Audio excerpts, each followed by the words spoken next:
Hey everybody, it's Cindy here. And if you did not catch it the other night, Wednesday night, I did a live Facebook interview with my beloved Ed talking about midlife dating, love, and relationships.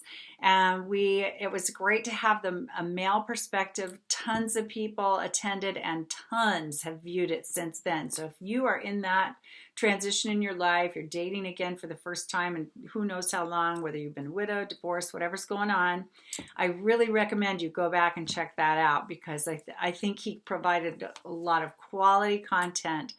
And the time went so fast. We kept going. We went for a whole hour and we left going, wow, we could have done so much more. So let me know if you want me to get Ed on board again.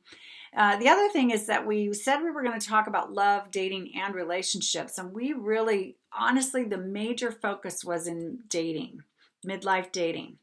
And so I wanted to expand a little bit more on one thing we shared about love and loving relationships. And this is the 5 love languages. Now, the 5 love languages can be useful to you in all of your relationships, whether you're in homosexual or heterosexual partnerships, or whether you want to discuss this in terms of your relationships with your children, your friends, your family, anybody important to you at all.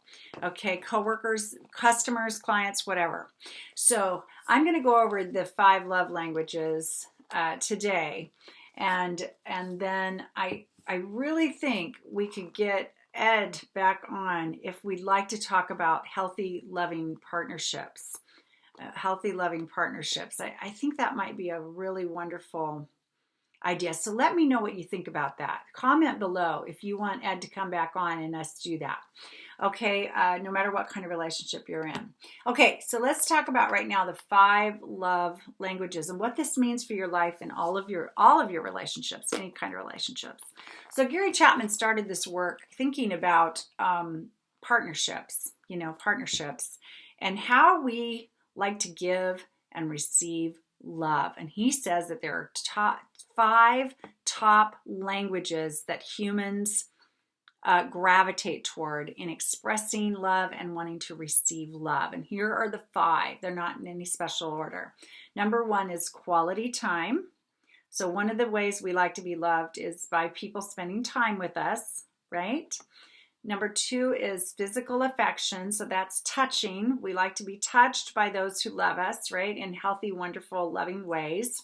That can be anything from a pat on the back to a hug to, if you're in a more intimate relationship, kissing and sexual intercourse and, all that stuff, all the intimate kinds of touching as well. But it could be just holding the hands, putting your arm around somebody, your hand on somebody's knee, depending on the relationship or whatever. But physical affection, some of us like that as our love language, our primary love language.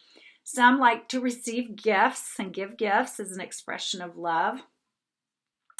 Some prefer verbal affirmations, so us telling them how much we appreciate them, telling them we love them, giving them a lot of praise and kudos and so forth. And some it's acts of service, so doing them favors, like taking care of some chores for them, especially when they're not expecting it, or running an errand for them, or maybe, raking the yard when they're not expecting you to do that, or just doing things for them, picking up their dry cleaning for them, whatever it is, running that errand, picking up tonight's dinner, whatever. So there's acts of service people. So Gary Chapman's research taught him that most of us have a primary love language. One of those is our primary love language, and then sometimes there's a secondary one that runs pretty close for us. So just for example, I am a quality time person. That's my number 1 way I love to be loved.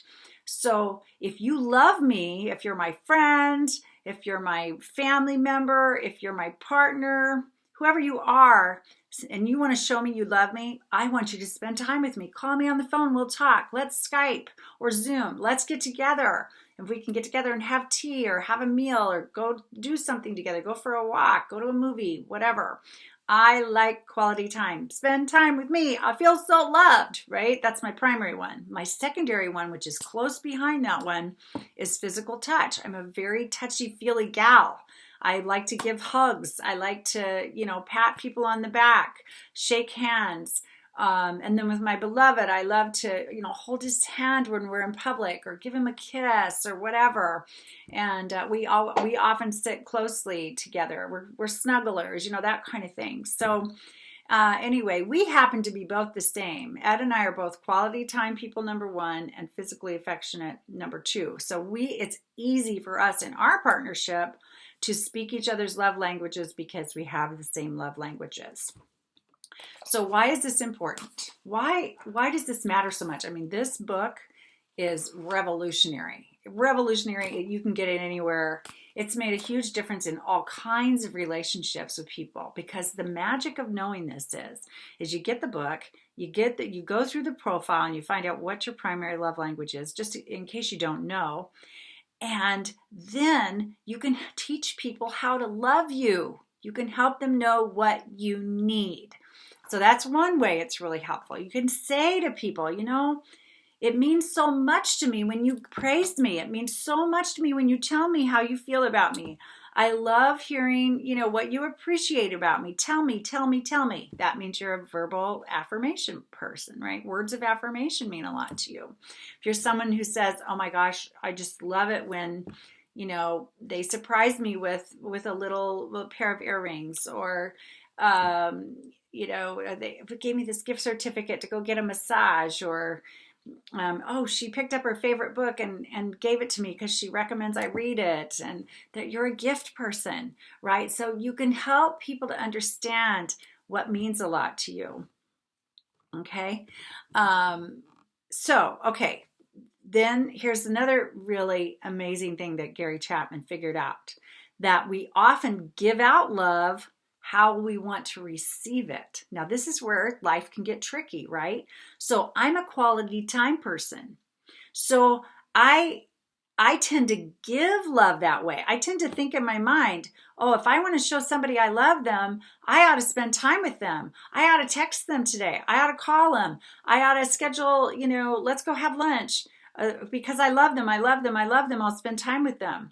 Well, that's all fine and good if they're quality time people. But if they're not quality time people, then what I'm doing may not translate in their minds as, oh, she loves me. It may not feel like as much love as I'm intending to show. So I want to find out my friends, family, partners' love language so I can speak it in their language. So if I have a gal pal that I really love, and she's not a quality time person like me, but she's more of an acts of service person, then I ought to figure out, how can I do her a favor? Maybe I can run an errand for her. Maybe I can go over to her house and clean it for her when she's having an extra busy week. Maybe I can, whatever. So the trick is to find out what other people's love language is, and then love them how they want to be loved, not how you necessarily want to receive love. And then communicate your own love language with them too. Okay, and again, this goes across the board, all kinds of relationships, not just your loving romantic-based partnerships, but all of your relationships, okay? So check it out, the 5 love languages. This was the original book. I mean, although it looked differently, this is a newer cover. And then there's the profile to help you recognize what your love language is. He's got a website too. He's also got, follow-up books. It's a whole thing. So, okay, so that's one piece about loving relationships. And let me know if you want us to do another Facebook Live based on relationships, loving partnerships, okay? And I'll see if I can work something out. I know his love languages, so I might be able to love him into doing another one. Actually, honestly, we had such a good time. And the time went really fast for him too. He had a great time, and I thought he did a fabulous job. I really, really do. So anyway, we hope to serve you again soon. Have a great day. Bye.